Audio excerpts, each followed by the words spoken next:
Good morning and welcome to another impactful day here on VOP, that's Voice of the People Television. We are glad you've joined us for today's edition where we cut through the noise to bring clarity to the headlines, context to the news, and thoughtful insight into the issues shaping our country, from major policy changes to breaking developments. We are here to keep you informed, engaged, and one step ahead. Thanks for tuning in. Let's dive into it. I am Chukuma Okoro. And on the show this morning, budget uncovers 6.9 trillion naira worth of projects inserted into budget by the National Assembly. I am Fina Okechukwu. Also on our radar today, we'll be giving the touchlight on another interesting topic that says a stray bullet from police officer kills a schoolboy in Ibadan, and this particular one triggers outrage and protest in Oyo State, Ibadan to be precise. And also this morning, Umahi urges Peter Obi to join Southeast leaders in endorsing Tinubu for 2027. Well, these are the conversations on our table this morning, but there are other conversations we'll be chiming in on. One of them is that the Economic and Financial Crimes Commission, EFCC, has handed over 553 uncompleted duplexes in Lokogoma, Abuja, linked to former CBN Governor Godwin Emefiele to the Ministry of Housing and Urban Development. Now, EFCC Chairman Ola Olukoyede transferred the estate to Minister Ahmed Dangiwa, who confirmed that President Bola Tinubu directed the properties to be completed and then allocated transparently. That's the key word, to the public. Well, the ministry will assess the structural integrity of the buildings, finish necessary infrastructure, implement a standardized design, and then sell the housing units via the Renewed Hope portal through a competitive and transparent process. Nigerians jumped on this last night on social media. Well, before I get into my take on this one, I am Moses Humphrey. Now, welcome to the show. Now, 753. It was originally supposed to be 774, which was to mirror the number of local governments that we have in Nigeria. But he ended up at 753 before he was apprehended. I'm talking about Godwin Emefiele now. Now, 753 housing units, duplexes. It's it's a lot. If you want to draw a comparison to know how much housing we have here, take Festac, divide Festac into 4. That's like a part of Festac. Festac is about 11,000 housing units. So that's like a part of Festac town in Lagos, and built by one man. One man. It goes to show the level of corruption. And you see, it goes beyond. I mean, if you want to look critically at this is Emefiele, because he fell out with, he fell out of favor with those in power. That's why we know this. How about those other people that have been in government? We're still running after one individual that has over 100 billion in his possession. And I mean, the dude is waking up, exercising every morning. He has a gym in his house anyway. So he's keeping fit with Nigeria's money, linked to him. And nothing is being done. And we talk about fighting corruption. I think we're still joking in this country. We haven't even started. This is Godwin Emefiele, one individual, 753 houses. And to think that, sorry. Can I butt in, please? Go ahead. You see, when you see one man, you have not told the story.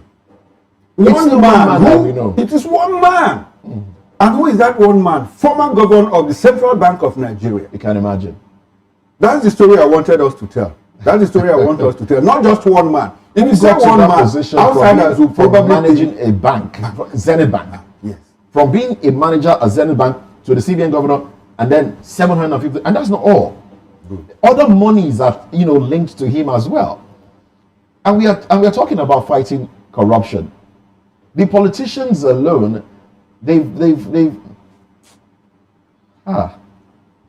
one man, he said Moses rightly, but the thing now is this: Nigerians are also reacting to this story, and Nigerians are not happy about the fact that the only thing we get to hear is that these buildings, 753 of them, have been confiscated. Although they said it has a link to CBN, former CBN governor now, has been handed over to the Ministry of, I think, Minister of Housing. You know, I'm talking about Ahmed Dangiwa, and they say that they will end up, you know, finishing the buildings, furnishing it the way it should be, then have a transparent way of selling it or allocating it to public and all that. But they are not telling us exactly how the owner of those buildings come about with the money. Now, if someone can have enough money to do 753, because it's stolen money. Well, they need to tell us. Reason is this: MFLA alone cannot, in Nigeria, as the case may be able to steal such amounts of money from the coffers of Nigeria and build such structures, and people will not notice it. I'm sure. Now, MFLA, they should tell us, they should squeeze him to tell us the people who did the aiding and abating, people who help him out in that, you know, in having 753 buildings in Lokogoma area in Abuja. They should tell us also what the Minister of FCT was doing when he noticed that such buildings is being erected in Lokogoma area. And when we want to talk about this, I'm frowning at this, but all the same, the moment you start looking inwardly into what really happened, the more we know that more names will come up. Now, are they telling us that when they take these buildings now, they've confiscated, they're handing over to the minister, you know, and at the end of the day, they will no longer tell Nigerians how the money that they use in erecting the structures come to be? They will not tell us the people who are involved in that. They will not tell us, you know, every other thing we need to know about that. Anyway, I think the issue you have raised there is that apparently MFLA didn't act alone. He didn't. Okay, now the case as we speak, I think is in court, you know, under investigation and in court, prosecution by the EFCC. So basically, by the time this case ends, the EFCC is going to tell, you know, probably did MFLA act alone? It was the central bank governor who made all the approvals and all of that. Now, that said, talk about talking about reallocating it transparently, you know, to the public. You know, the whole thing sounded so very germane until it got to a point where I heard that it will be through the Renewed Hope portal. Exactly. So that was when I sat back and said, Renewed Hope portal. That portal, is it a government portal or is it a party portal? Do we have any institution in this country? Or is it an individual's portal? Is it an individual's portal? You know, so that was what it was at that moment that I said, oh, okay, I hope this thing will not go down again. You see, our problem is not recovering stolen. The whole issue of this still boils down to the issue of corruption. Corruption. You understand? And how we fight corruption, our body language tells us, you know, the body language of the leadership tells us whether we are intentional, you know, about fighting corruption or not. Now, we have recovered monies before. We have our grandfather, you know, who left some time ago, over 30 years ago. He's dashing us money from all parts of the world. He invested for our future. He invested, you know, with an informal, what's that thing again? This fund now that is stocks. No, not stock. You know, this sovereign wealth fund. Okay. You know, informal sovereign wealth fund where he invested our monies and all of that. And he keeps dashing us. The problem is not the money we receive. The problem is that the monies that are received are also reluted. Reluted by Nigerians. You know, so it's quite unfortunate.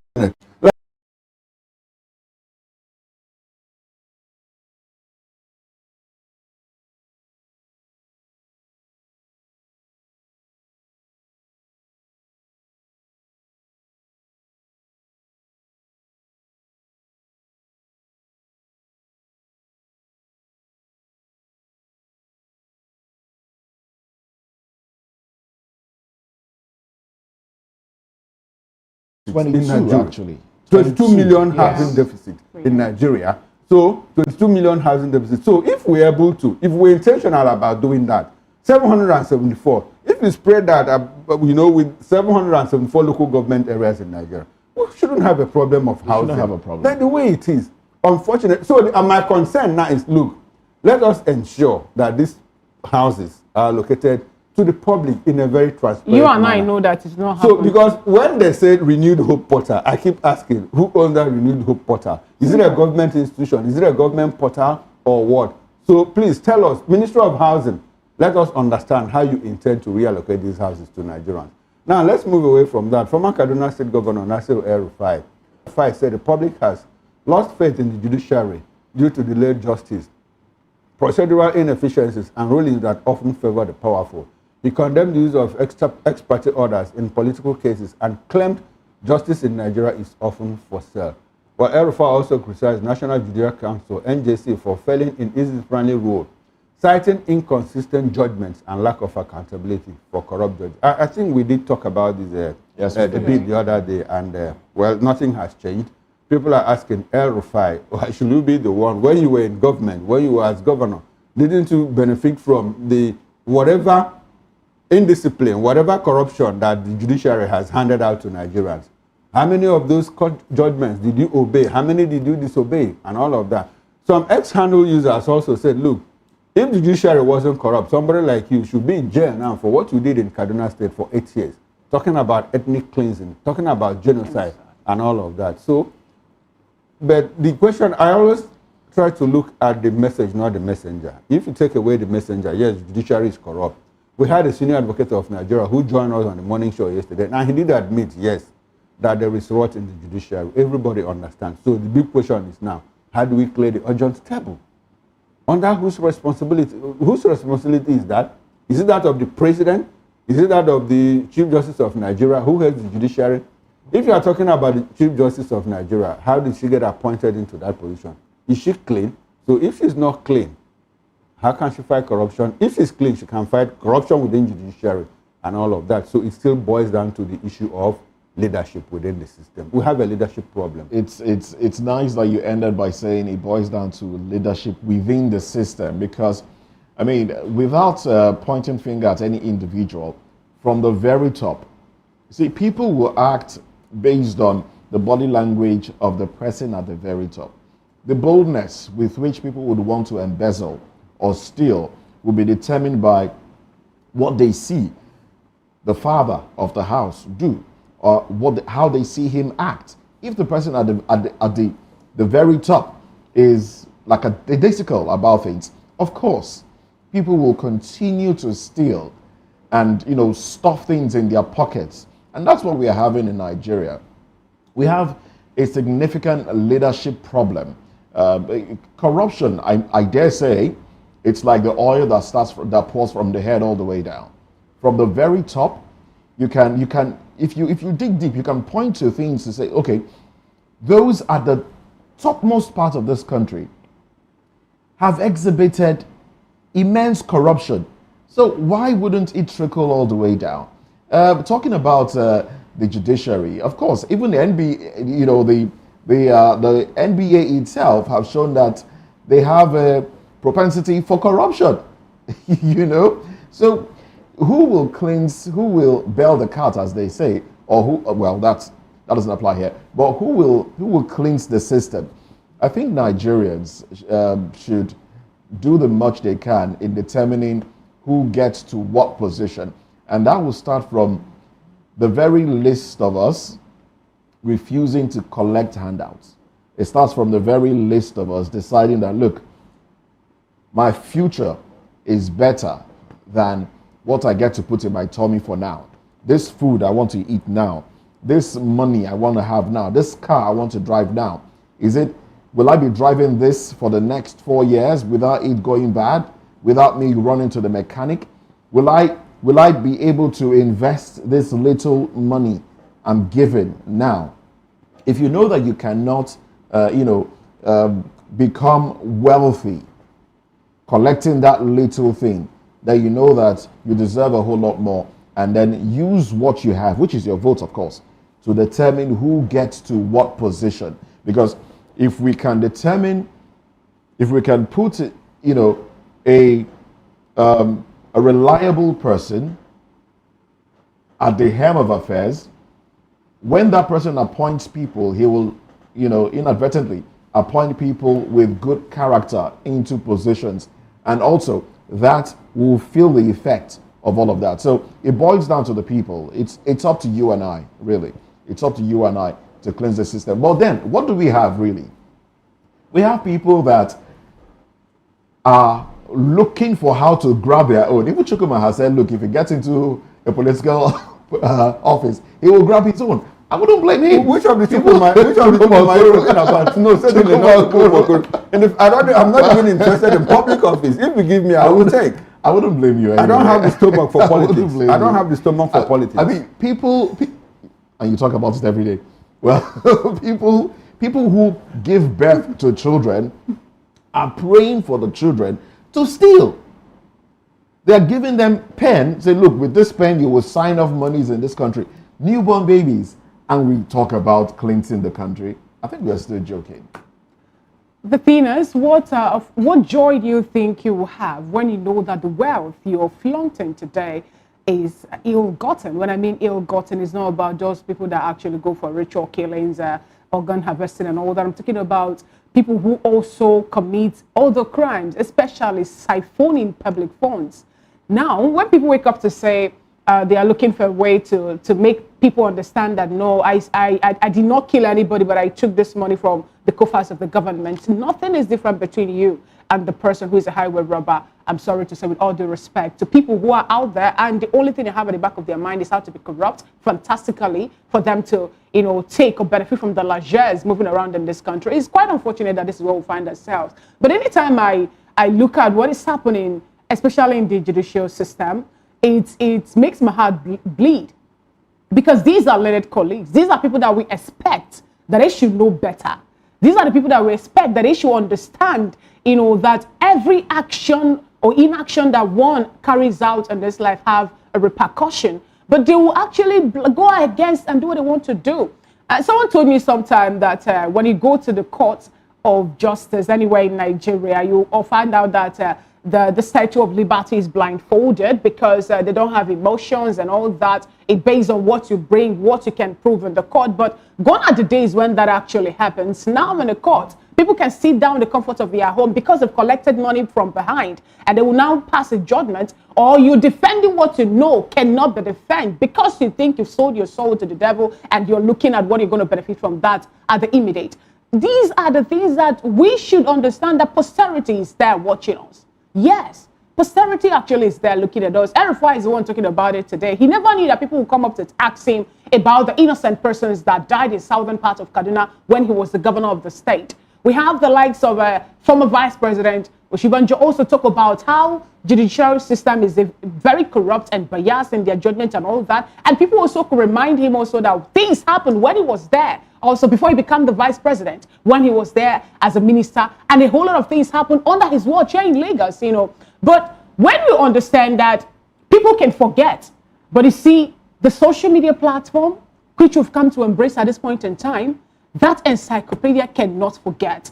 I think it's high time that the NJC will make Nigerians understand that they are working very seriously, making sure that they restore the hope of common man to the judiciary, because that is the only hope that Nigerians have, or common man actually should have. That's the place we know that equity actually plays out, fairness also plays out. But in Nigeria, it's more like we're doing the sale of indulgence. That was how happened some time ago in history that led to the disintegration of the former or the then Catholic Church. If we'll keep on selling justice like they do the sale of indulgence, then I believe we should brace up for a revolution that happened then to repeat itself at this point in time.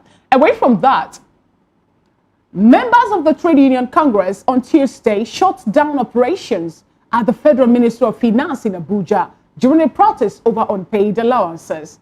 Dressed in a red jackets and wielding placards with messages like "Pay us our entitlements" and "No more delays," the demonstrators blocked the ministry's main entrance, disrupting normal activities and preventing staff and visitors from gaining access.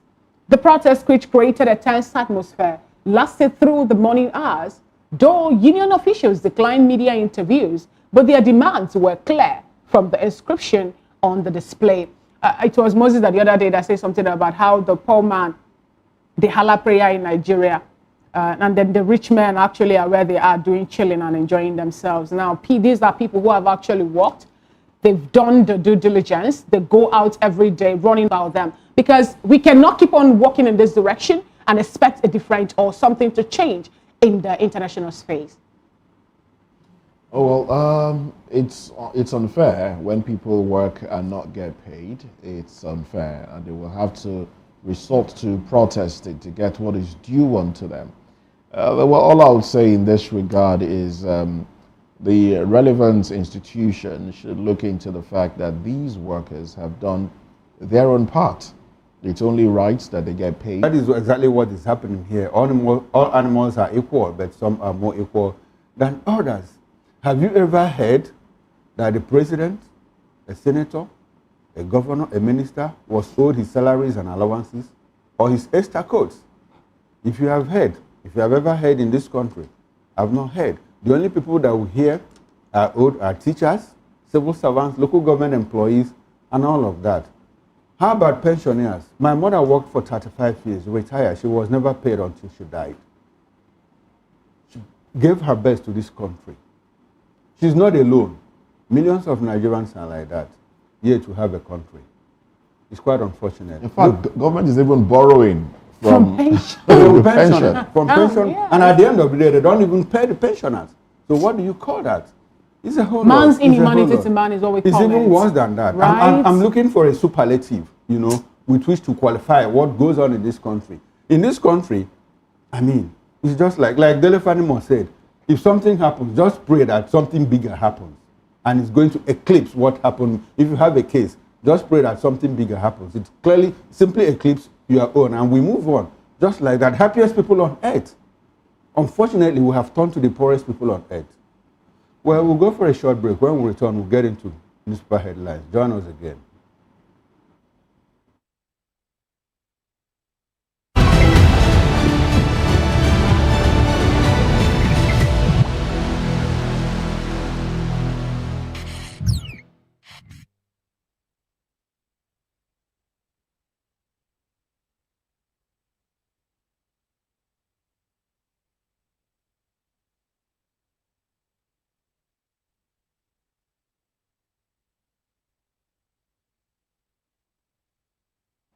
Thank you so much for staying with us. It's still VOP this morning on Voice of the People Television, and it's time for us to take a look on the cover page of the national dailies. And before me here, I have the First News newspaper. There's also the Daily Times, Daily Independent, the Nation, the Vanguard newspaper, the Punch, and a whole lot more. And I would like to start off from the Vanguard newspaper. The window headlines are: this course performance in power supply disappointing. That's coming from FG. UTME results due to human error, not technical glitch. Reps. Time magazine names Aliko Dangote among top 100 philanthropists worldwide. 2027, 5 Southeast governors are with Tinubu, Umahi. And the banner headline on the cover page of the Vanguard newspaper today reads, padding. NAS, budget, disagree over 6.93 trillion naira project in budget 2025. Right after that story, how NAS inserted 11,122 projects in the budget. Budget is the one saying this. 2025 appropriation bill interrogated, passed based on exact amounts presented. That's coming from Senate. NAS has powers to amend budget, coming from Reps. Interesting. And then we have the major pictorial there from the 753 buildings that was erected in Lokogoma area in Abuja, the handover of the seized projects now to the Minister of Housing and Urban Development. Beside that, how I begged Yaradua not to fight Obasanjo. That's coming from Lamido. How I begged Yaradua not to fight Obasanjo. How stray bullets killed WAEC student during chase in Ibadan. 2.9 million Nigerian children suffering from severe malnutrition, UNICEF. And from the sports segment, we have, that's on page 30, doping. 6 athletes sacked from sports festival. Those are the stories you'll find on the cover page of the Vanguard newspaper today. All right, and so to The Guardian we go. ICPC busts bank accounts of 6-week bachelor's degree racket. Budget uncovers 11 5.122 projects worth 6.93 trillion naira inserted into 2025 budget. We are sacrificing quality for quantity with universities' proliferation, says Gbajabia Miller. And then the banner headline, MPC seeks fiscal support on Naira stability, retains interest rate at 27.5%. LASG, that's Lagos State Government, clarifies water sachet, PET bottles not included in single-use plastics ban. Gateway 2025, over 10 million Adire clothing sold in 10 days, says Olokpade.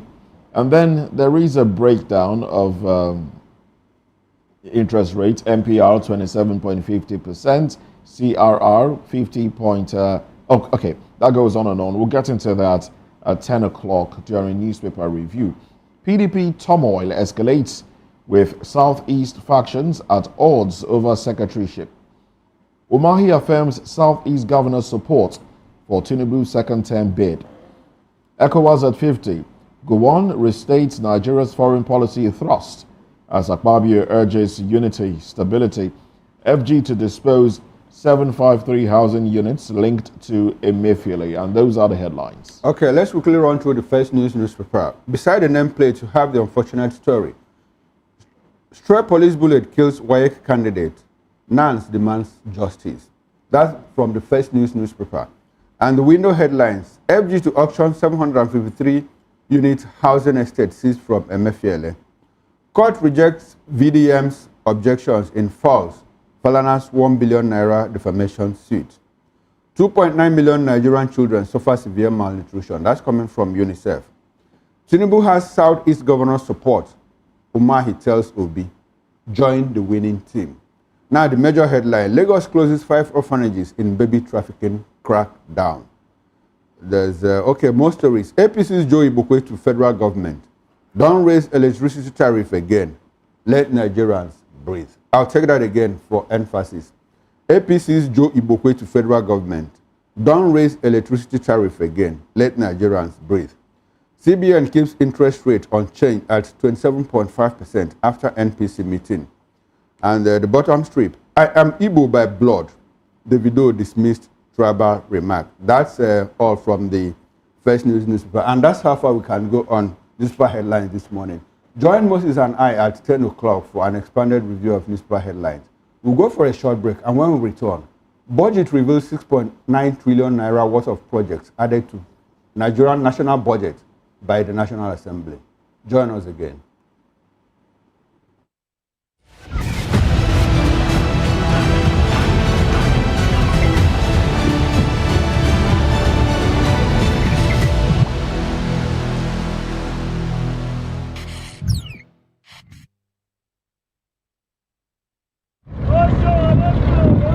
Oshodi is a vibrant, bustling district in Lagos, Nigeria, known for its energetic mix of commerce, culture, and resilience.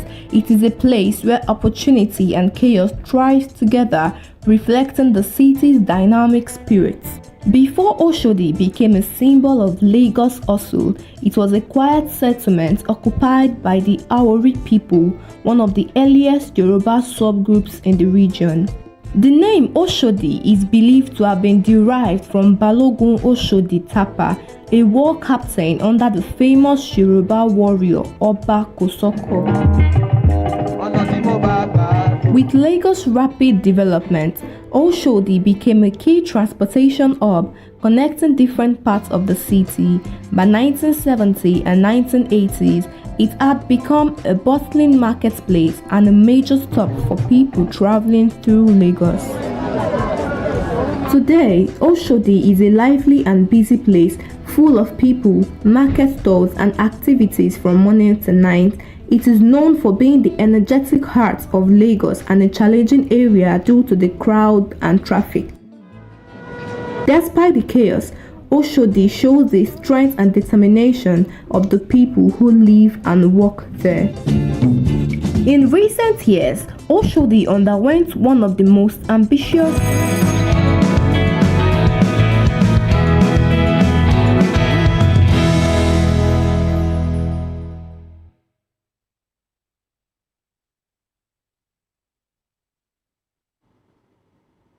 Thanks for joining us again. And if you are just joining us, this is VOP This Morning on Voice of the People Television. Now, Budget Nigeria has revealed that the National Assembly inserted 11,122 projects totaling 6.93 trillion naira into the 2025 federal budget, describing the move as a reflection of entrenched budgetary abuse. While the Civic Tech Group highlighted that many of these projects, some exceeding 5 billion naira each, were included without proper justification. It noted that 39% of the insertions, worth 1.72 trillion naira, were forced into the Ministry of Agriculture's budget, inflating its capital allocation drastically. While similar insertions were made in the budget of the Ministries of Science and Technology and Budget and Planning. Budget also exposed questionable projects such as hundreds of boreholes, street lights, and ICT schemes, as well as billions allocated for empowerment of traditional rulers. This is our country called Nigeria. Well, we are joined by Barrister Darlington Agomwo, who is a political affairs analyst and is VOP in-house analyst, by the way. Good morning, Barrister Darlington, and thanks for coming to VOP this morning. Mr. Okoro, I am reluctant to answer you. Why, sir? There's nothing good with that news you just read now. Okay, but there's news in the morning. Good morning, sir. Good morning. Thanks for joining us. Okay, we are also joined from our Oka outstation by Chief Obi Modupi, public affairs advocate, social commentator, and political affairs analyst. He's going to join us in the course of the show. Now, Barrister, let me start with you.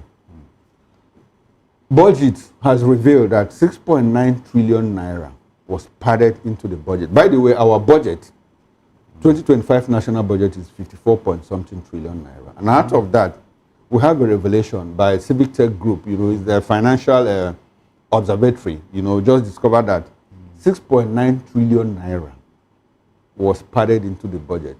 Some for boreholes, some for street lights, for empowerment of traditional rulers. Barrister Darlington, what's your reaction? Before we get into specifics of it. In fact, to ask for reaction is like watering it down. What is my anger? Should have been the word, because no normal human being, no rational Nigeria, no patriotic Nigeria will hear this type of news and just wish it away. Mr. Okoro, have we not been told here severally that Nigeria have no money? And that's why they are taxing us. Now look at what is going on. Look at what is, and the budget is not your run-of-the-mill, organization. They have been doing this in over the years. They are very, very accurate, very precise in whatever they are doing. Their main aim is to monitor budgetary allocations and projects of the federal government. And they have never failed. They systematically monitor these things and then look at the allocation on each sector and come up with this type of revelation. So I have every reason to believe them. Okay. Now, Barrister Darlington, let's walk back and examine the process of budgeting. The budgets, are they not supposed to come from the executive, from the ministry? You put your budget together, your estimates, your income and expenditure, your expected income and expenditure, statement of priorities, which the budget is. At that level, you now collate it and send it to the Ministry of Budget and Planning. And the Ministry of Budget and Planning puts everything together and now submits to the president. For the president to now submit to the National Assembly. Isn't that the process? So at what point do we get these paddings added? Or is it done at the level of the National Assembly? Because sometimes we see the executive submit budget to the National Assembly, and the National Assembly returns it with higher figures. What is supposed to be the actual process of budgeting? It is done at the National Assembly. Mr. Okoro, National Assembly. This particular National Assembly, they are not there to make law. They are there to siphon money. Because when there was excess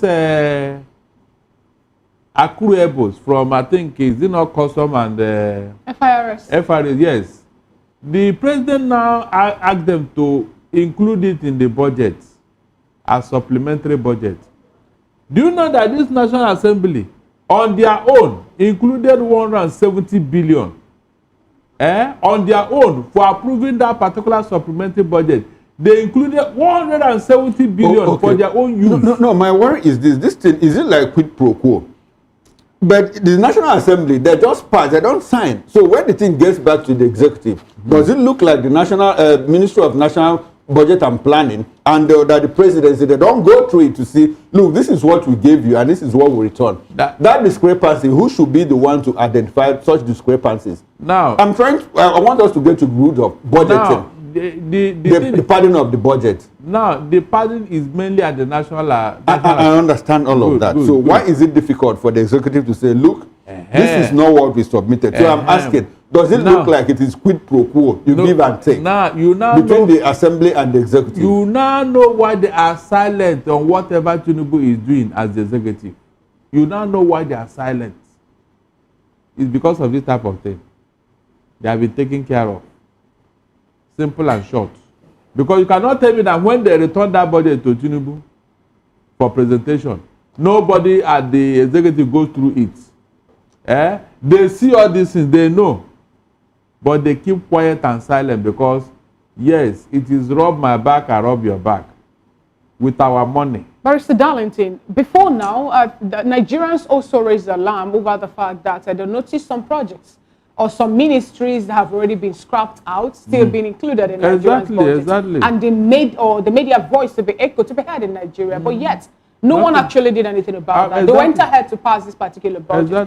Now, like my colleague Radley asked, who are we supposed to blame for this? Are we blaming the executive or the legislature or the National Assembly? The executive, because the box stops on his table. But today we're getting from one of the cover pages of the National Daily, the Vanguard to be precise. There's a write-up to that particular story where the reps were of the opinion that the National Assembly has powers to amend budget as it pleases them. To an extent, amend does not mean that you should include or pad.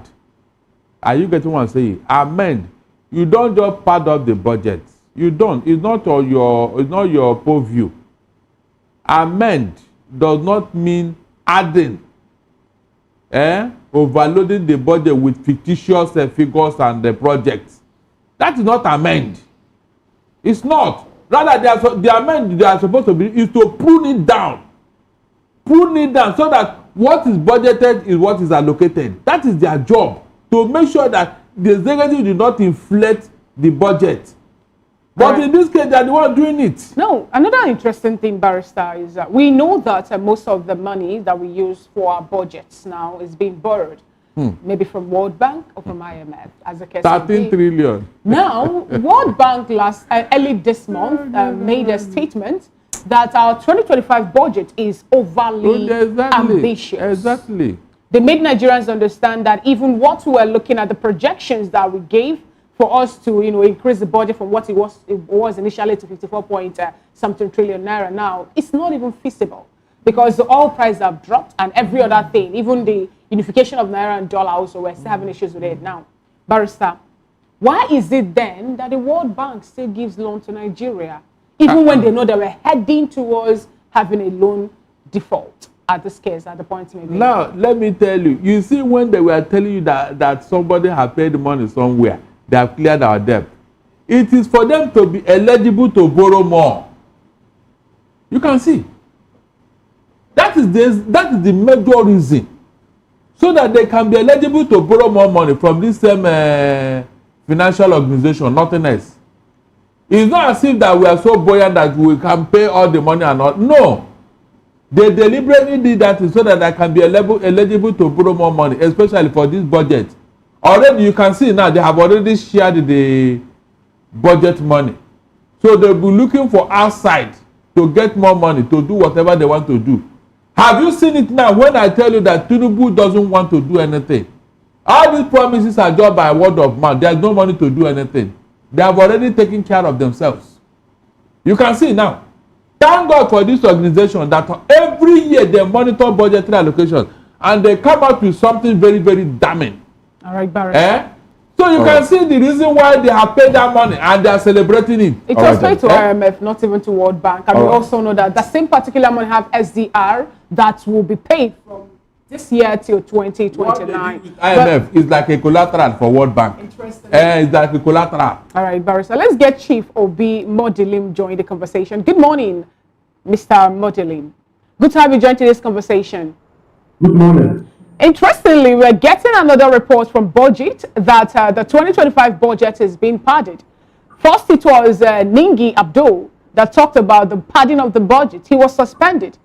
And then now we're getting another report from Budget that 6.9 trillion naira was what was added to the 2025 budget, even when we know that most of the projections that we have in Nigeria for us to realize the 54 point something trillion for the 2025 budget is no longer feasible. How does that make you feel as a Nigerian? I think my intake on it is that, for example, National Assembly is not protecting the interests of the Nigerians. They always want to protect their own interests because when you look at it from the angle, you find out the democracy in Nigeria is not the same democracy they practice in the different type of the world, like America, UK, and some part of the world. How can you paddle the budget with 11,122 new projects without going through due process? It's not done in a democratic way. But when you look at the National Assembly, you find out the current National Assembly is just working for the president and also not working for Nigeria. They are just working for their own interests. Because when you look at the breakdown of the padded budget, they put there about 6.93 trillion. You find out that all these things that are budgeting, putting, padding is for their own interest because it's like somebody saying that where they are in the National Assembly is just a marketplace where they are trading and making interest for themselves, not for the masses. Because when you look at what they break down from it, you find out that after capturing the main 2025 budget, they padded more money, 6.93 trillion, for themselves, which they will divide for themselves and looking for where to borrow the money to furnish the budget of 2025. For example, it's not first time it's happening in the National Assembly, or it's not first time it's happening in Nigeria. Because when you look at when the former president was there, Buhari was there, you find out that there is budget part there too. So for them now, because everybody was fighting and saying when this National Assembly was coming in, that they are not going to work for the Nigerians, they are going to work for the presidency alone. Interesting point you just raised there. Now, Chief Modeling, we know that Nigeria's current fiscal position cannot support such over the fact that we don't really have much money in Nigeria. So what are the implications of this now over the promises that we have? That inflation should be dropped to 15% before the end of 2025. And that we are able to get the dollar, to Naira being at 1,400, within that particular range. What are the implications of this? I think they are getting Nigeria into a dangerous situation because I don't know who is going to pay all this debt borrowing to do the budgets of 2025. But I believe that our children and our great children is going to suffer a lot in Nigeria because we are not looking at Nigeria that is going to be nice tomorrow. Nigeria is getting worse every day. The only thing we are doing is for us to continue talking, continue shouting, continue protesting. But they have concluded what they will do. But the world is hearing us. So for pounding the budget for 6.3 trillion is a great danger in Nigerian democracy, in Nigerian government too. Because after this government of Tinubu, I don't know who is coming back. 2027 is coming closer, and when you look at what is going on in Nigeria now, you find out they are trying to do a one-party system so that everybody will believe on them. Everybody is going to take its own path. When they meet you, they corner you, they give you your own pocket. You have to support them. But it's a dangerous thing to democracy. There is no democracy in the whole world where everybody is speaking to be in a one-party system. There must be an opponent who is going to be fighting them when they do something like pounding of a budget by 6.9 trillion. You It's talked a about great, democracy it's a now. great dangerous. You It's made a mention great of danger to you made democracy mention of in Nigeria. democracy, Chief Modulum. You made mention of democracy in Nigeria. And when you look at the political space in Nigeria, can you say for one as a Nigerian that we are practicing a democratic system of government? And then also if you fault it, then why is it that the judiciary cannot uphold the faith being placed in them by Nigerians, bringing in the checks and balances, which you know also is part of the projection that the rule of law also created?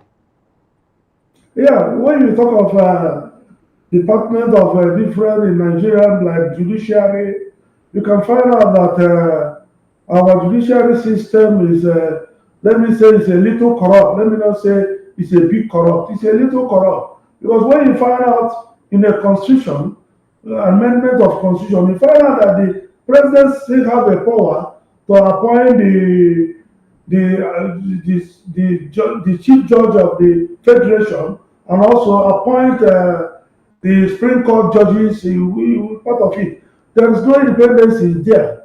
If the judiciary have to stand on their own, the president don't have a right to appoint anybody there. They have to be on themselves so that any case they have to follow it judicially.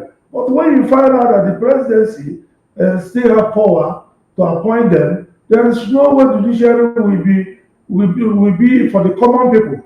The only thing they will be fighting for the presidency who appoint them. Because when you look at when you are giving them a big gift of the judges and everybody there in the judiciary, if in other way, you are bribing them. There is no case the federal presidencies are interested. They will look back. They will just do it as the order of the presidency. So our judiciary is a bit corrupt until the constitution is amended to show that the judiciary should be independent. Nobody should appoint them. They will have the independence of themselves. Well, thank you very much. They will work for themselves. They will work for the masses. Okay. Look at what is happening to Nigeria. Sometimes I cry. Why am I crying for our... Well, thank you very much, Chief Obi. I hope you can still hear me. Well, let's bring this back to the studio. Let's bring it back to the studio. Barrister Darlington with us. Barrister, now, we know that budget padding is a crime. Whether or not members of the National Assembly admit to padding, Nigerians can see what has been published by an independent organization, budget. But my question is, in the rule of checks and balances, who checks the National Assembly? Who checks the legislature, when it comes to crimes like budget padding? Whose responsibility should it be? It is the responsibility of the executive because, like I said, the buck stops on the table of the president. Okay, so now that the executive signed, we've clarified here that sometimes these things are presented by the executive, the legislatures add theirs and send it back, and the executive signs. Do we call this complicity? Yes, that is what we have seen here now. Because if the executive want to even checkmate the National Assembly, when this budget is returned to the president, you have to look at it a second time. It doesn't take 200 years for him to do that before signing finally. And if there are things that are not unto us, he will remove them and tell them that, look, this thing will not fly. But because this executive, they are very complicit, that's why they didn't bother.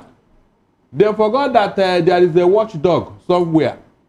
They forgot. And that watchdog have done due diligence over that budget. And look at the result. An embarrassing one for that matter. Barrister, we've seen issues, we've seen cases where monies were stuffed into MDAs, to carry out certain projects. Most of those projects do not fall within the jurisdiction of the MDAs. But these things were stuffed in there. That's the padding that we're talking about. Now, whose responsibility is it to ensure that those monies are extracted and put back where they should be? Look, it's not as if it is the executive, because they are the one to implement the budget. It is the responsibility of the executive. Then what now? It is not left for the National Assembly during oversight functions to discover these things. That is why you hear oversight function. Are they doing it? The answer is no. Mr. Moses, if you discover the level of corruption going on in Nigeria under this administration, you will weep for Nigeria. Seriously. They know when this money are moving right, left, and center. They know, all of them are aware. But they because they are complicit, they will not talk. The National Assembly will not talk. The executive will not talk. The whipping boy here is the judiciary. Okay. Who don't go close to this budget. All right, Barrister, let's get into a bit of the politics within the National Assembly. Last year, a certain Senator, Abdul Ningi, made a revelation that, look, the 2024 budget was passed to a certain amount of money. I think that was 2.7 trillion. He was slammed with a suspension. And that we are operating several budgets. Several budgets. Here's about 2 or 3 budgets. Yeah. That, in fact, that the budget that was signed is not the one that we're operating and all of that. Exactly. And he was slammed the suspension. Exactly. After a while, they recalled him. In this very event, do you see, now it is budget that has made this revelation. Do you see the National Assembly going into some kind of introspection, some kind of soul searching to say, look, Nigerians, this is not true, or this is what happened? That is one arm of the question. The other arm is that our government, are they intentional? I mean, look at inserting boreholes into budget. What happens to water corporations? Meanwhile, these boreholes and streetlights die up after like 6 months, 1 year. So are they intentional in building a nation that is prosperous for the people? Mr. Okoro, I mean, Mr. Moses, sorry. You can see, what this you are saying, that I've been vindicated. When I tell you that, no, all these promises you are telling me, can't I see that Tinubu is doing something? And I tell you here that I didn't see anything. No, but this has nothing to do with it. It has to do with, because this budgetary part now is part of the corruption I've been talking about. Is it the president that inserted boreholes and street lights? He knows about it. He knows. If he didn't know, let him set up a panel over this. If Tinubu is not aware, it has been revealed now. If he didn't know, somebody has told him, to check what is going on, let him set up a panel and let's see what will come out of it. I don't think we have to limit this to just Tinubu's administration, because we have a history of all this actually. Please, let's talk about what's going on. No, we have to, because someone who does not know when the rain started beating him or how, don't know when the rain stopped beating. If we take it back to history, some persons have come up to talk. You must do something differently to show that yes, you meant well. It is only Tinubu that told us that he came for reform. This thing you are hearing now, is it part of the reform for God's sake? Buhari told Nigerians also that we have a change, and he also stood on that mantra of change. So you getting anything now? But the likes of Goodluck Jonathan also in Nigeria. Please, I told you. And a whole lot more of presidents in Nigeria have their own mantra. We are not going back. They told us that they told us that they are the Messiah.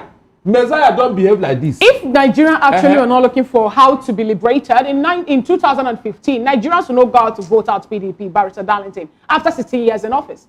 They were clamoring for a change. And when they come, or when APC come with that mantra of renewed change, Nigerians actually queued in, hoping that they will get something different and better. Now, Barrister Darlington, you cannot rule out the fact that so many persons of president in Nigeria also were there, and this budget party were happening since 1999. Oh my God! Listen, Fina, please don't go backwards.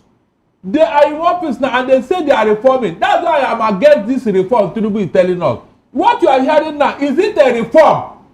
Answer that question first before you start telling me Jonathan and Obasanjo. Before we run out of time, let's educate the public a little more as we take this conversation to Chief Obi. Now, let's look at the number of projects inserted. We have 11,122 projects inserted into the budget. From the Ministry of Agriculture and Food Security, now the ministry experienced a significant increase in its own budget.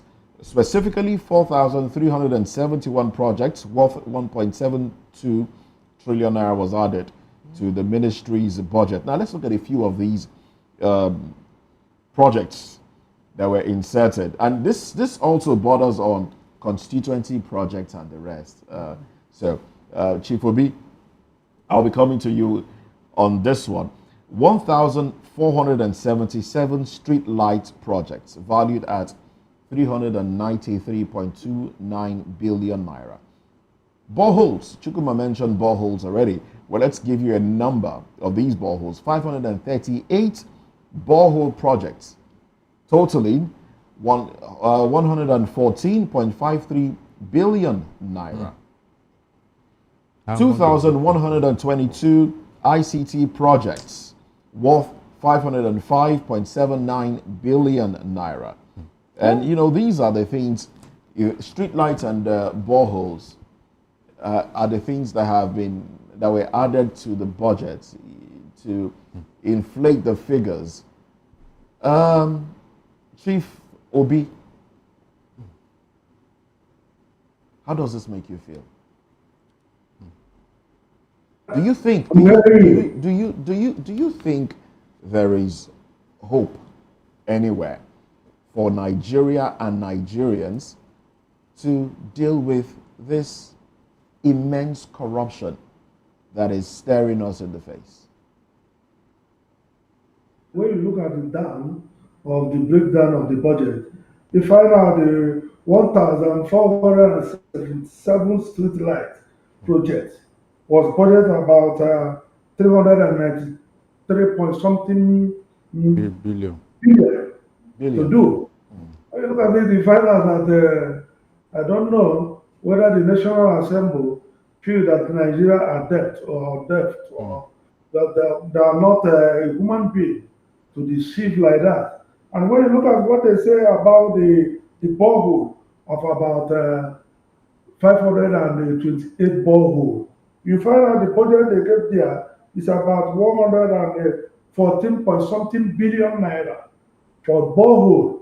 When we have a water corporation and the way we have individual people putting boreholes in their different houses. And you find out that the worst one that telling us is budgeting up to 6.7 billion for traditional rulers. For traditional rulers, exactly. Yes. What are they budgeting for the youth? What are they budgeting for the market women? The widows. In the Nigerian. What are they budgeting to the widows? Why they are budgeting for the traditional rulers? What about the PHs of the different communities? Hey. Now they want to buy the traditional rulers by budgeting something like 6 point something billion naira for them. Listen to me. I'm always coming into in Nigeria and I find out that we have no future for the youth in Nigeria. Yeah. Because if we have a future for the youth in Nigeria, what we're supposed to be hearing here is how to get employment to rise. So that when you finish school, the next thing you will do, you have a work to do. I can remember all the days when Shagari was there. Immediately you finish school, they will employ you and give you a house allowance and car allowances. But now when you finish school, there is nothing you can do. You can see somebody finish masters in university, driving shuttle or keke in Nigeria. And they're budgeting all this money for the boreholes, street lights, traditional rulers. So is it okay? Is it right to conclude that government at all levels in Nigeria has absolutely no intention, no good intention for the young person in Nigeria? Is that a takeaway in all of this? For me, I think the youth in Nigeria don't have future in Nigeria if the present government is continue behaving like this. Even if it's not assembled, that is why we are looking forward in 2027 election. We can get it right. But the only thing I want the government to do, INEC, who is conducting that election, is not fair to Nigeria. If you can do constitutional review, and INEC have to be independent of themselves, Nobody should appoint them. No, Well, it's no work for anybody. It costs them. local government actually. And now they are putting it in the panel budget that they're doing street light. I think I say it. All the National Assembly members, they are just there for market. They are marketing for themselves, for their interests. All There's right, then. no constituency money they are giving them. They All right, will this- utilize it for. They just Okay. do it to do big men. To just All right, this provide- will be a good place to anchor this conversation for today. We'll pick it up again during newspaper review and on subsequent programs right here, because the conversation continues, especially on social media. Barrister, you want to say something? Yes, please. Mr. Okoro, Fina and Moses, were you not here when I was lamenting about one man in Argentina who came into office and decided to balance their budget for the first time in 135 years? Now, if they remove all this in the padded now and all that, all these excesses, is it not enough to even start there to balance our budget? So all these excesses are what they are padded, and we are going to borrow money to show up the same budget. You can imagine how people are so wicked. So wicked. And when I say it, they say you don't like Tinubu, you don't like APC. What have they done right for us? Nothing. Where they're supposed to show goodwill, to show that they meant well, they will not do that. All this money, where is it going to? Moses, all this excess money, where is it going to? Private account in foreign land. Private account in foreign land. And you are telling me that we have the government? Look at all the money that you use to do things. If they put this money in all these businesses that close down, it will help them to generate employment and keep them busy. Can you just imagine? In fact, if I had my way, what I would do, it would be unthinkable. All right, then let's anchor this conversation here for today, and we go into another conversation, a troubling one indeed, where we hear a stray bullet from a police officer killed a schoolboy in Ibadan, when he was being driven either to or from a WAEC examination. Let's talk about this when we come back.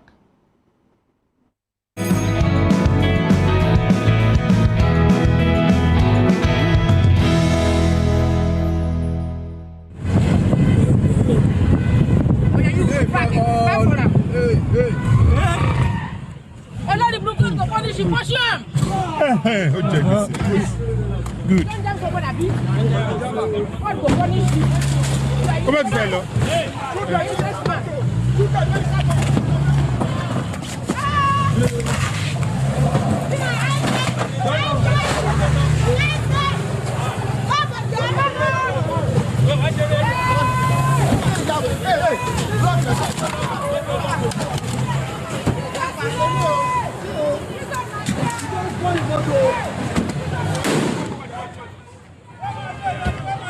Comment aller là ni?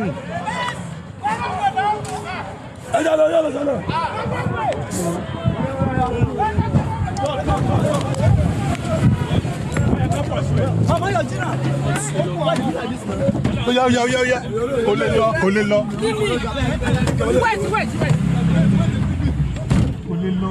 Abeg. Ó ti kó ọmọ kékeré. Abeg, shift for me. Kò yẹ kó lọ ńbẹ̀ yẹn rárá. Àtúnwò tẹ́lẹ̀. Àtúnwò tẹ́lẹ̀. Wọn ló máa kú sí.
All right, so there you have it.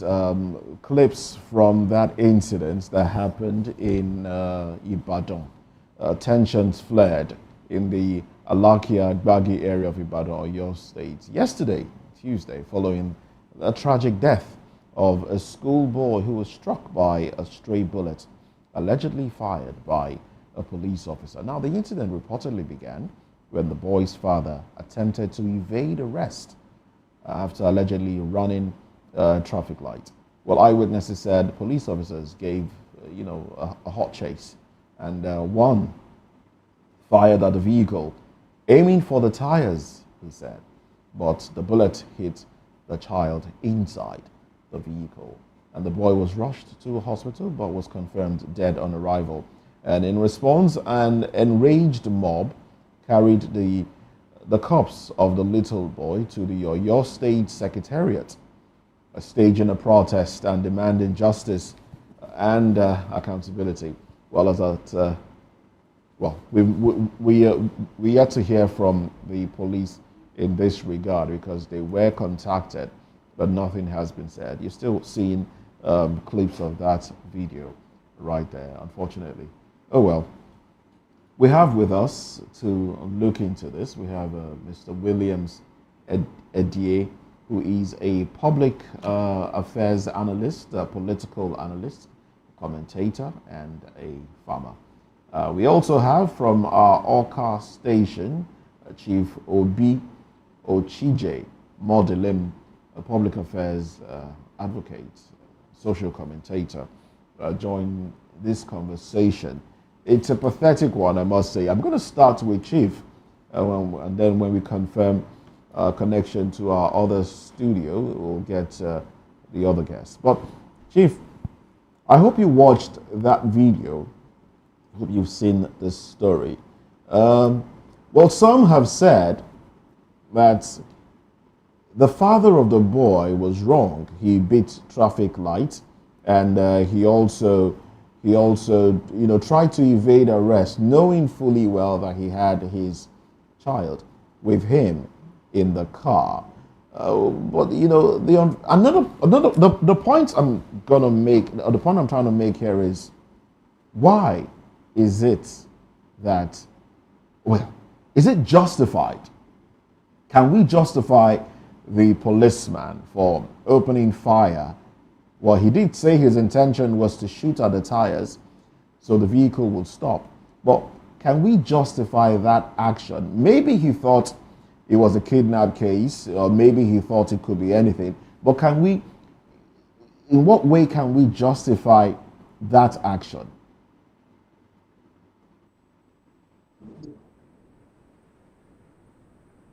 Do we have Chief Obi with us? All right, go ahead, please, Chief Obi. We'd like you to unmute your microphone. That might be preventing us from hearing you.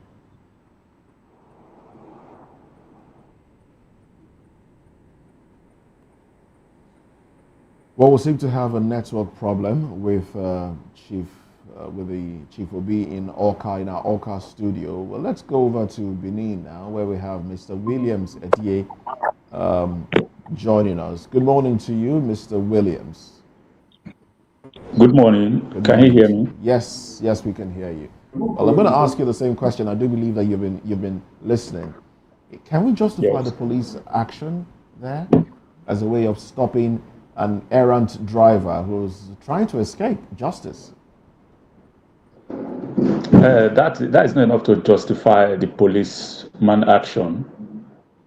Although the man was totally wrong, you've beat traffic. The best thing to do was to just stop and then pay your fine or give reasons that will allow them to let you go whatsoever. But driving in such reckless manner was totally wrong, destroying cars and even putting the life of the young man in danger, even without being hit by the bullet.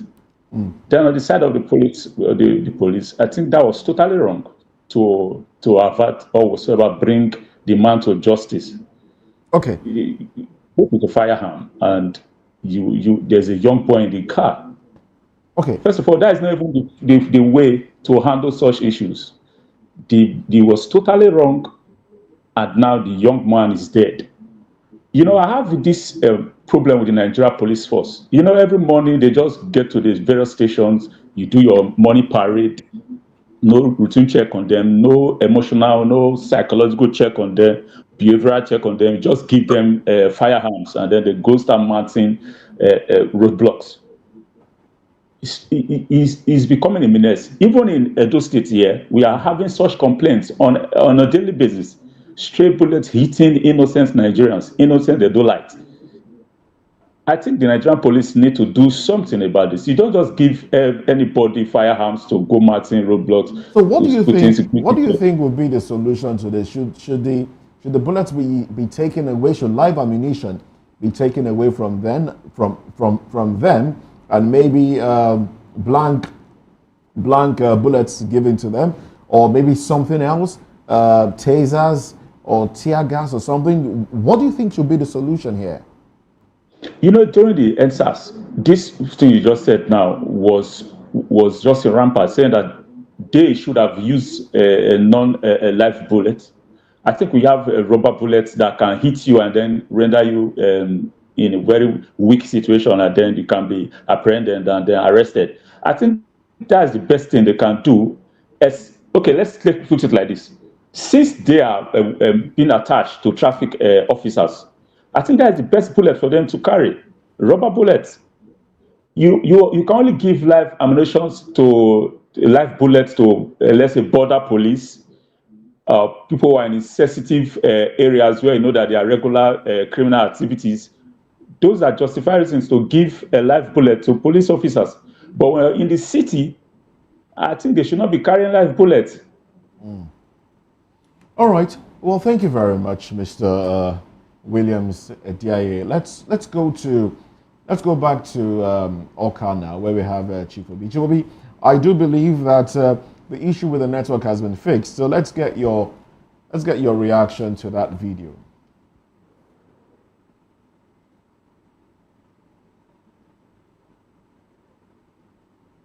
Well, we'd like for you to unmute your microphone so we can hear you. Go ahead.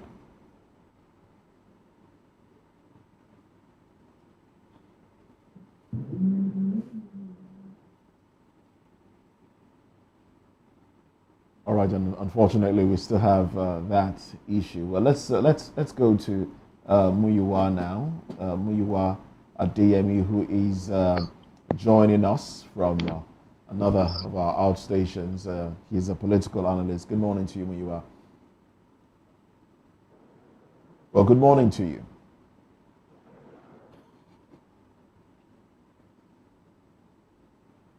We'll take a break. And when we come back, we'll try and rectify these issues.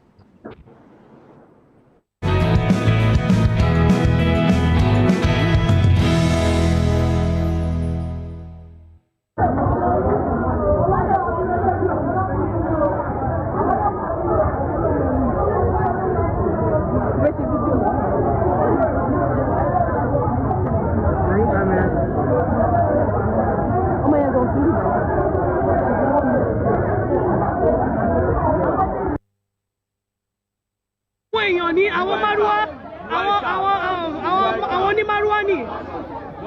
Motor one, these are the policemen. Yeah, these are the policemen. These are the policemen. I'm reporting from Prince 89. Reporting for Prince 89.7 FM. This is Welfare Hospital. Welfare Hospital.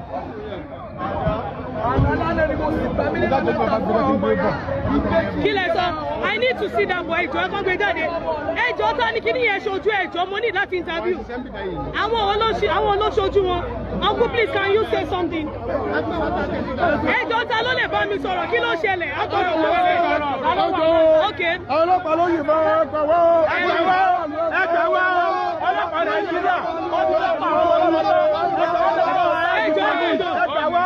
on, kí ló ṣẹlẹ̀?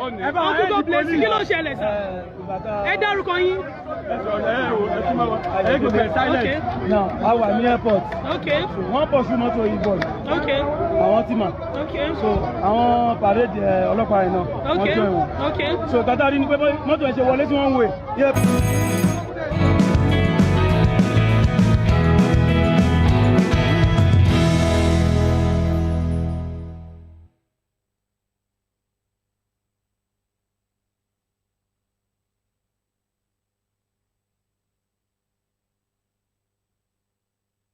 Well, thanks for joining us again. We do apologize for that network glitch there. But we've re-established contact with Muyiwa DME, one of our guests on the show.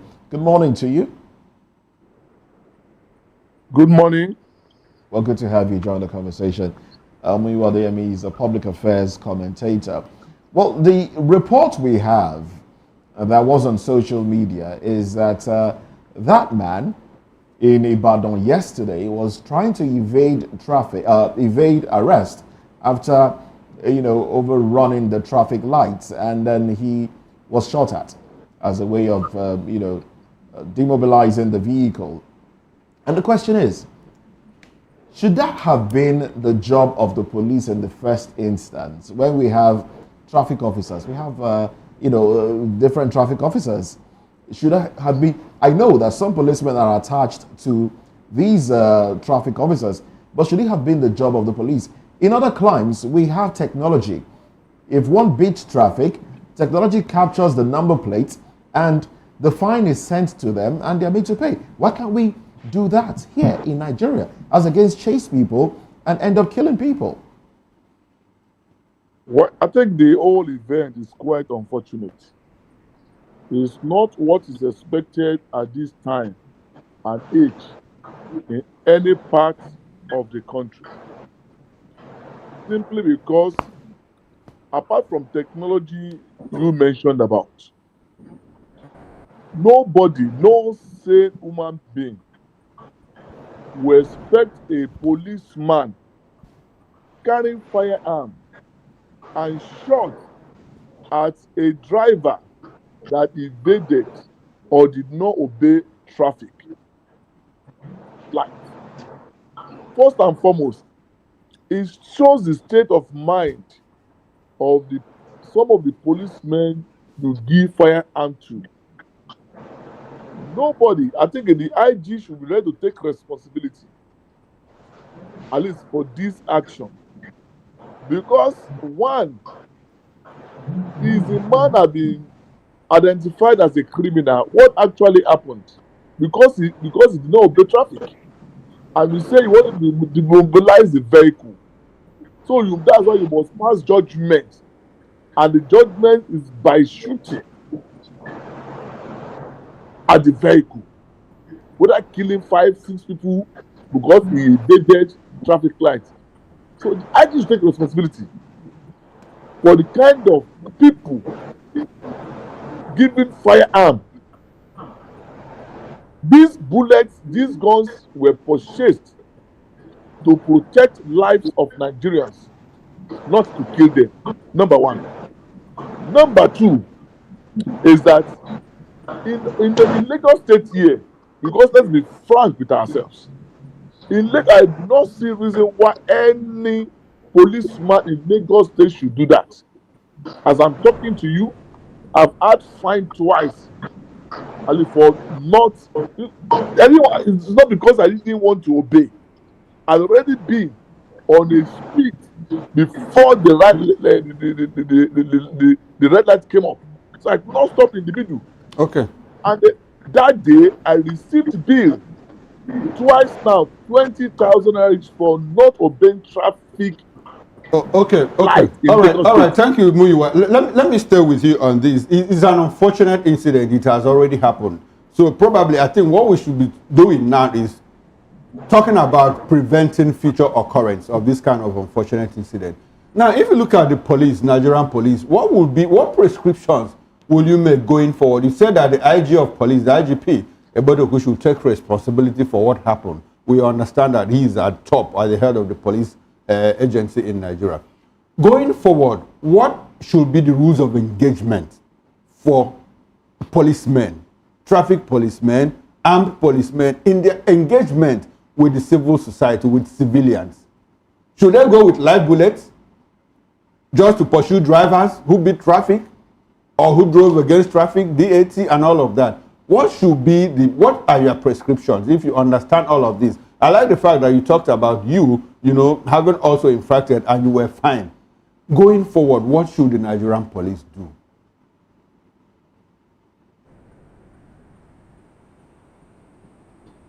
Hello, Muyiwa, can you hear me?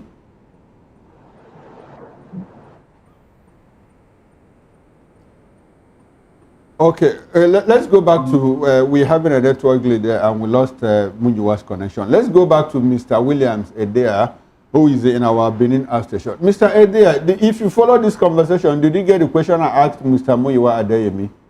And I'd like for you to respond. Okay, very well then. Go ahead, sir. Can you hear me now? Mr. Edea, go ahead. Can you hear me now? Yes, he said that the IGP should take responsibility. I think that's the best place to start from, because we must always bring into the circle of these issues, the center of this matter, because he is responsible to dispatching, giving orders, reviewing policies. I think that it should also be among the police commissions that review policies, because these things, they come on a daily basis. Then there's supposed to be a solution by now, because right from the answers, as I'm talking to you, there's a very tense situation in Edo State because of this issue of the way and manner the police officers do handle situations. Yesterday, there was a part of our road was on total lockdown for like 5 hours. I could not access my place of work, I could not access my farm and all that because of the way and manner they approach situations. Going forward, when you are in the cities, you don't need for live bullets. There are rubber bullets that can weaken a suspect that will make you to arrest them. There too, if it must be a situation that you need attached officers to police officers to traffic officers, then you should make it a public affairs. Tell them that these are the people we are attached to social people for social reasons. Because while I was going through this topic, I heard that one of the traffic officers was attacked. Reason why they are attaching police officers. But was there a proper public relations from the public relations of police officers, so that the public can be aware that, okay, from now henceforth, police officers will be going around with traffic officers. I think that would be the way you can create fear and some sense of respect for them, since there was no respect for them. That was not done. I can place a bet on that. And then, if you must place roadblock on cities, you don't give them these heavy weapons. I think police can hold pistols, and rubber bullets can also be inside, not live bullets. When you are traveling around the city, you see police officers with AK-47s or a manner of assault weapons. You put fears in the life of the citizens. And you said the people should look the police officers that they are your friends. No, they are not our friends in such manners. When you are talking of a highway, express, yes, you can take a live bullets, you can take such weapons with you, heavy weapons, because of kidnappers. Mr. Williams, is a quite unfortunate incident over the fact that we lost a 14-year-old boy, to the hands of the persons whose duty is to protect lives and property of Nigerians, on the notion of the father beating traffic, according to what the story says. Now, this is not the first time we're getting stories of stray bullets. For example, in 2019, before the end-size protests happened, someone also was killed. I lost a friend also in the hands of the stray bullet incident here in Lagos and all that. And if you take it back again, I think somewhere in Plateau State also, a lady was also killed. There in Lagos, let's bring it back to Lagos again. A woman was also killed in part of VI in Lagos over why do you park here, stop and search and all that from the police officers. And before you know what's happening, we learned that she was heavily pregnant and the man who's supposed not to carry a particular gun was with that particular rifle when it happened. And we did not get a clear, vision of what transpired afterwards. I'm talking about the punishment being meted out on the defaulted police officers up until today. Now, when people call for the IGP to be held responsible, we've also had the IGP come up to give Nigerian police directive, no more roadblocks, don't do this, if you're on mufti, don't carry rifle, if you don't dress properly, but yet we see all those things that happen. And from Nigerians, we've learned that even the whole directives that's been given are being flouted from the grassroots because some persons are there to, champion or also encourage them. Are we seeing something like this being, handled in such a way that such a thing cannot reoccur again in Nigeria? I'm talking about the stray bullet. Do you think it will get to the point in Nigeria when we, say no, bye-bye to it? Yes, it will get there. It all boils down to the IGP of police giving the straight orders to divisional police officers. Now, when you talk about roadblock in cities, I can tell you that has not even stopped. Searching of phones. See, there are a lot of orders that have been given by the IGP of police that even the common police officers have not obeyed. Those are the responsibility of the divisional police officers to educate these men that this is direct order. But we were told that there was a set of aiding and abetting in the sense that some persons who come up to mount roadblocks are expected to go back again to their station with a certain amount of money. We've heard some persons also say that if you did not bring up such amount of money, you will be changed or you'll be made to be redundant in the station and all that. Now, do you think with the way Nigerian police happens to be at this point in time, the way it's been structured and a whole lot of fingers that people are pointing to them and their activities, do you think that all these things that Nigerians are looking at, especially the issue of the stray bullets and the incident, the killings also will stop in Nigeria? Sir, this is the point of it. You say you're giving a target. It all goes back to the same DPO of divisional police officers.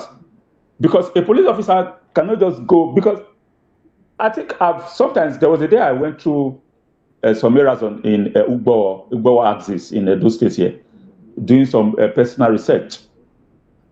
I stopped with them, some of them in a beer parlor, and we were discussing of how they've made their target, and the DPO officer will be happy, the DPO will be happy. And I was like surprised, like, why will all these things be happening? Why will you give people targets? And then if you want to dig further, analyze this situation, then you will then go back to the welfare of police officers. Where are they being taken care of? What is their salary structures? What is the social responsibility being given to them? If you must tackle this situation, then you must then go from this route, their police welfare. Because you cannot tell me that when you are paying a police officer accordingly, and then you are giving them that normal, a robust social welfare, I don't think they will be in such situations, start harassing citizens, taxing them, taking money from them, mounting unnecessary roadblocks in the cities, because you want to extort the citizens. Mr. Williams, if you're blaming this on their remuneration, we want to ask again, who pays the civil servants who are there working in the civil service a particular amount of money that Nigerians or they needed for them to survive? Now, let's get your opinion, Chief Obi Modupi, as we wrap up this particular conversation. We learned that yesterday, a similar incident happened in Benue State, where a 23-year-old final year student of Federal University of Wukari, was also shot by police personnel. The same yesterday again in Oyo State, we saw a 40-year-old people die. Let's get your thoughts on this before we wrap up this conversation. Yeah, I think state bullet from the police is not a new thing in Nigeria. It's always happening every time. I'm just so sad yesterday about a young man And also I blame the father so much by not stopping for stop and search or traffic lights to pass him before he continue going. And when the police stop him, he refused to stop. And now his son is gone. May the soul of this young boy rest in perfect peace. The only thing I will say, when you look at the police, you find out that the Nigerian police is not well trained. Almost about 60% of Nigerian police did not go training before they give them firearms. The only thing they do is to apply for police job. They will accept them, no much training. It may be because they are running for Okay. money, there is Okay. no money to train them. All right When then. you look at Okay. the IG of police, All right giving then. a number, All right. Thank you very much. Thank you very much, Chief Obi. We are running out of time. In fact, we are out of time for this conversation. We'll go for a short break, and when we return, by the way, we would like for you to stay with us as we get into the final topic of discussion. We'll go for a short break. When we return, Umahi urges Peter Obi to join Southeast leaders in endorsing Tinubu for 2027. Join us.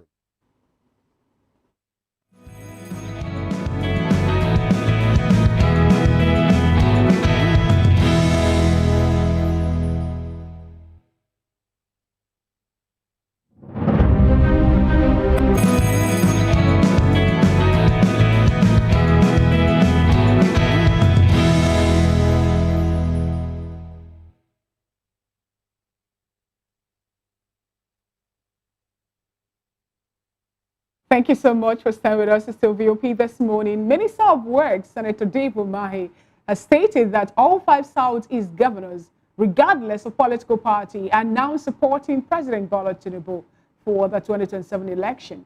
He called on key opposition figures like former Anambra State Governor Peter Obi to join in backing the president for 2027, citing growing federal presence and development in the region. In a future interview tied to President Tinubu's second anniversary, Umahi emphasized that long-standing complaints of marginalization in the Southeast are being addressed, with several federal infrastructure projects now underway, especially in Ebonyi State. He also announced that a section of the Lagos-Calabar Coastal Highway will be completed by December 2025, after which tolling will begin. We still have with us Mr. Muyiwa Adeyemi, a political and public analyst, and also Chief Obi Modupi, who is a public affairs advocate, a social commentator. And we'll be touching Benin, where we have Mr. Williams Edia, a public affairs analyst and political commentator, also standing by. Thank you so much, gentlemen, for being part of this show. Now, let me start off with you, Chief Obi Modupi. I would like to get your reaction over the fact that your kingsman, yes, Dave Umahi, is now calling on, Peter Obi and other political people in opposition to join the ruling party in 2027. He made mention of this, saying that the marginalization that is being experienced in the Southeast is a thing of the past, that we are getting the federal presence in Southeast, as a case may be. How do you feel about this particular report? And are you in support of it or against it? the Minister for Works, if you don't mind, I think he's speaking for himself. And I think his politics is we are doing in Nigeria. You have a right to speak. You have a right to ask somebody to join him in anything. But I don't believe he's speaking from the mind of the leaders of Southeast. Because when you find out the politics they are doing, the present government, Tinubu, the president of this country, Tinubu, is trying to do his best to bring Southeast into development. When you look at what is happening under the Tinubu administration and David Umahi, you find out that the Southeast is gaining a little bit, because before they monetized Southeast, there is nothing they are doing to remember Southeast during the former administration of Buhari. But since Tinubu came in, through the David Umahi, Southeast is getting a little bit infrastructures and development in Southeast. But asking people to join to endorse Tinubu for 2027 election, I think he's speaking from his mind. He's trying to impress his boss, which is Tinubu. But the Chief mind Obi, of Southeast Chief leaders Obi, are not joining with him. all right, We are Chief. from Anambra State. We are from Anambra State. We know that about 2 weeks ago, Tinubu came to Anambra State Yes. to commission a lot of projects done by the great man in Anambra State, Soludo. I think we welcome him very well in Anambra State, but the only thing we can do for Tinubu is because you look at what is happening in the politics in Nigeria. Everybody wants to connect with Abuja. It's not The must center. you must connect to Abuja before you develop your state.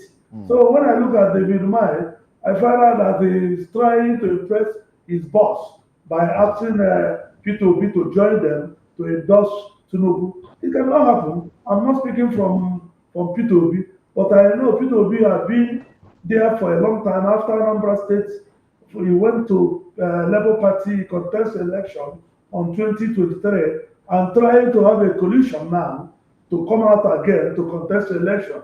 Asking him to join to endorse Tinubu, I find out is a laughing matter. Now that we have the federal presence in the southeast, Chief Modupi, we have the federal presence in the southeast now, like you rightly pointed out. And isn't that enough reason now for people to also move behind the man who made that possible, given the fact that for so many years, the southeastern part of Nigeria have been talking about marginalization, and now we can see the presence of federal government there.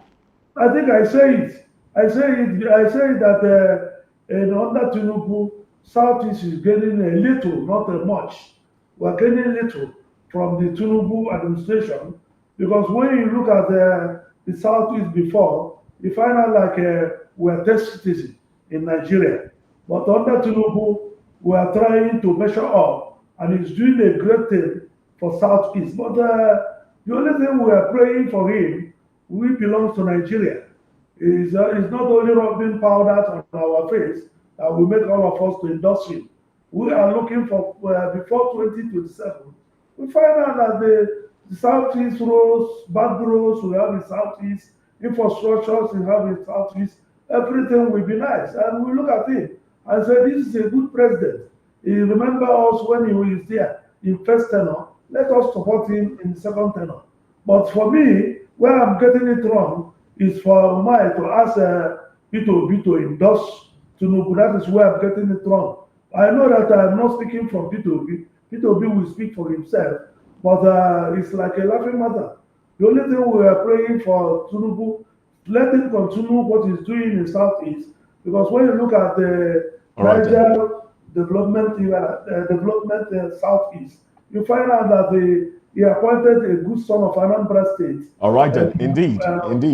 Some appointments have been made. Well, thank you very much, Chief Obi. Now let's take this conversation to Oka now.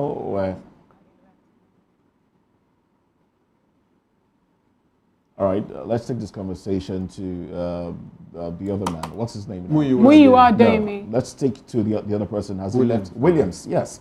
Let's take the conversation to Williams now. Williams Edie. Williams, are you still with us? Yes, I'm with you. Oh, good, great.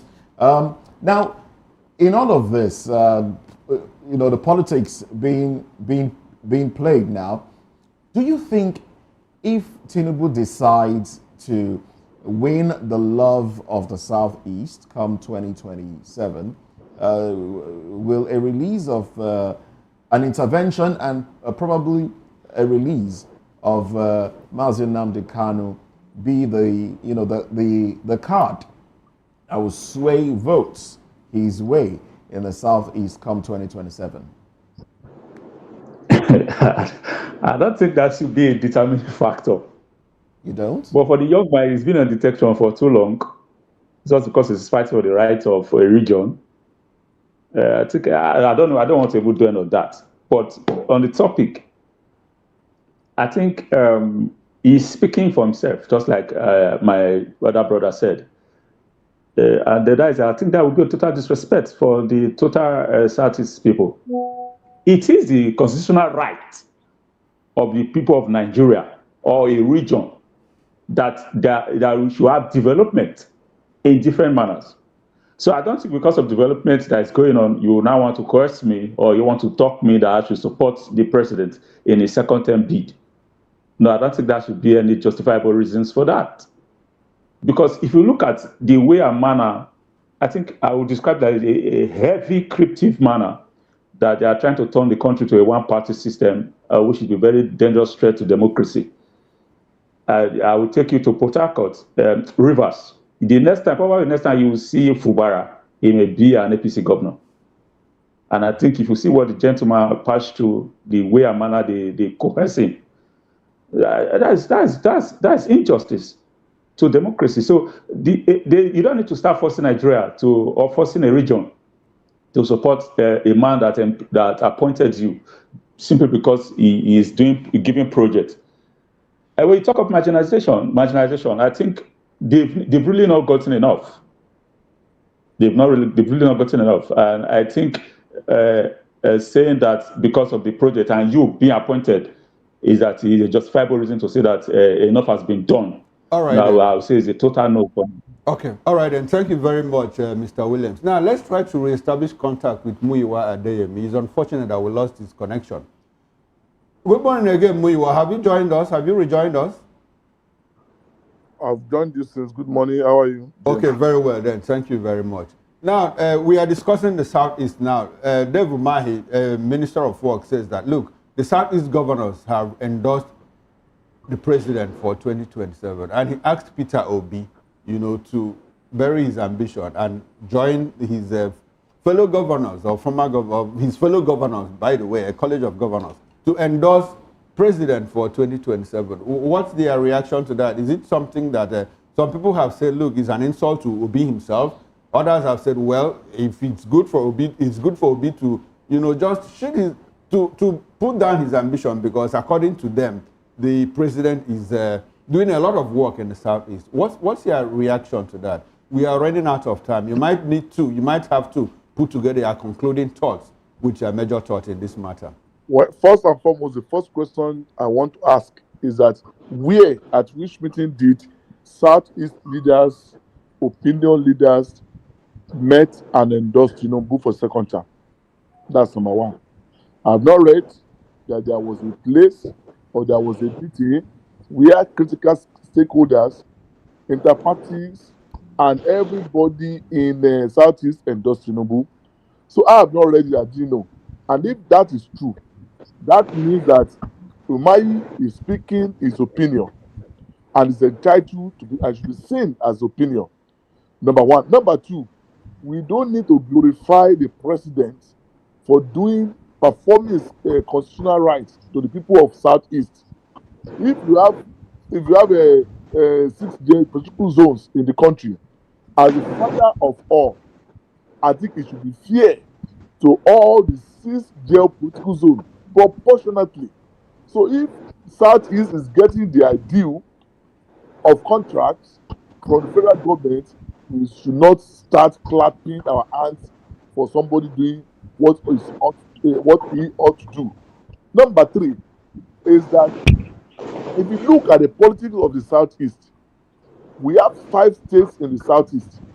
We can say at least that 3 perhaps have gone for Tinubu, because Anambra governor said it, that Abga is endorsing it. And he said it openly. And they have 2 other states there, but we still have Enugu and Abia that have not. Okay. I think that belong to different parties. So then, for anybody to ask Obi to drop his ambition for Tinubu, well, I think it's a joke. Okay. Carried too far. All right. Thank you very much, Mr. Muyiwa Adeyemi. Thanks for coming to VOP this morning. We appreciate your presence. Now, let's go to Oka and get the concluding thoughts of Chief Obi Modupi. Chief Obi, can we have your concluding thoughts, sir? I think I've said it before and I will say it again, that if we allow one-party system in Nigeria, it's a dangerous thing in our democracy. Because when you find out there is no more opposition in a country like Nigeria, you find out that the politicians will do anything they like. Like what I said about the Minister for Wars, David Umahi, He's a great man. I have a great respect for him. He's doing a great job as a minister for works. He's doing a lot for Southeast and he's doing a lot for Nigeria. But I also believe that the leaders of Southeast never endorsed Tinubu for now. Maybe they are planning to do it in future. Okay. And he said you heard about him saying the governors in all the Southeast All right is then. going to support the endorsement of Tinubu All right. for 2024. All right, then. Thank you very much, Chief Obi Modupi. Now, let's go to Benin and get the concluding thoughts of Mr. Williams at the Quickly, sir. Yes, I'll say in a very simple terms, they should forget about 2027 for now, focus on governance. Whatever you have done now, before 2027 will be a justifiable reason for Nigerians to vote for you, or whatsoever region or geopolitical zones to vote for you. You don't need to coax anybody, you don't need to coax any governor to do or to secure a state. Okay, all right then. Thank That's you it very on the show. We've been speaking with Barrister Darlington Agommo, a lawyer and VOP in-house analyst. We also had Mr. Muyiwa Adeyemi, a political and public affairs analyst. From our Oka studio, we had Chief Obi Modupi, who is a public affairs advocate, social commentator, and political analyst. And from our Benin studio, we had Mr. Williams Edaye, a public affairs analyst, political analyst, and also a farmer. Gentlemen, thanks for coming to VOP this morning. We appreciate your presence. Now, on behalf of the backroom staff, the producer, technical director, the ingest, bassman, and the sound engineer, I am Chukuma Okoro, and I had my colleagues here, Moses Humphrey and Fina Okechukwu. Bye for now. Meanwhile, Moses and I returns on top of the hour, 10 o'clock for expanded newspaper review. Do join us again then. Bye for now.